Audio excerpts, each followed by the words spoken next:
Շնորհակալություն։ Պարոն Կարապետյան, այնուամենայնիվ թույլ տվեք հստակեցնել, ինչ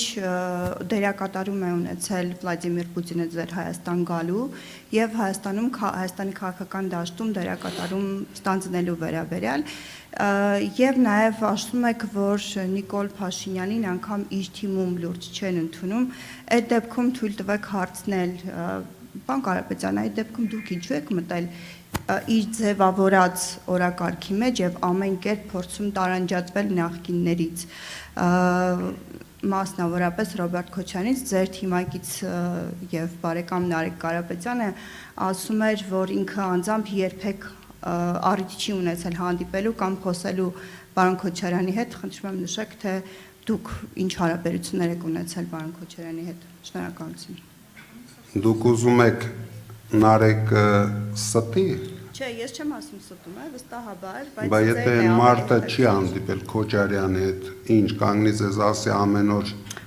խաշ ենք իրար հետ ուտում, թե ինչ ասի։ Թերևս ավելի կարևոր էին ձեր հարաբերությունները։ Իմ հարաբերությունների մասին ես ասել եմ տարիներ առաջ, իմ հարցազրույցներից մեկում գնահատել եմ Քոչարյանին որպես Հայաստանին հաղթանակ կերտող ղեկավարներից մեկը,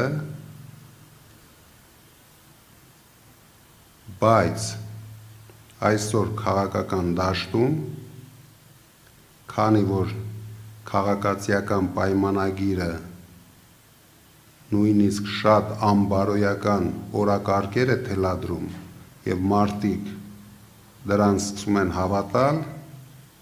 դուք գիտեք, չեմ ուզում կրկնվեմ այդ օրակարգերի մասին։ Մտավախությունն եք, որ ձեր բարկանիշը։ Ես մտավախություն ոչ մի բանից չունեմ։ Ես հայտարարում եմ, որ մենք գնում ենք բացարձակ հաղթանակի։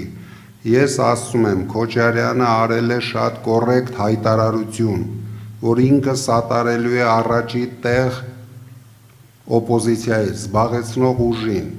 այսինքն մեր ուժին։ Ես չգիտեմ, էլ ինչ ասենք, որ մարդիկ հավատան, որ չկա ուրիշ գործարքներ, ստվերային գործարքների մենք չենք մասնակցում, կյանքում չենք մասնակցել։ Եվ Պուտինի հետ կապված եթե կարելի է։ Պուտինը, հիշում եմ,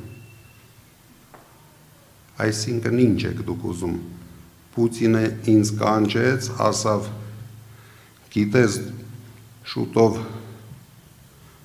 հորդ 40-ն է, իմիջայլոց այսօր 1 տարին է լռանում, ինչը այս անբարո իշխանությունները ինձ զրկեցին մասնակցել դրան միջոցառմանը։ Կանչեց ինձ ասեց, դու կգնաս անպայման կմասնակցես հորդ 40-ի պատարագին, դուրս գալուց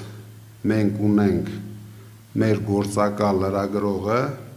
կմոտենա քեզ, մի հատ հարց կտա, հետո ունենք մեր գործակալ Փաշինյանը, քեզ կձերբակալի, կալանավորի, տանիք պահի ամենածանր պայմաններում, դրանից հետո դու խելքդ գլուխդ կհավաքես, կմտնես քաղաքականության մեջ, կգնաս կհաղթես։ Եթե դուք այդպես եք պատկերացնում, ես ոչ մի մեկնաբանություն չունեմ։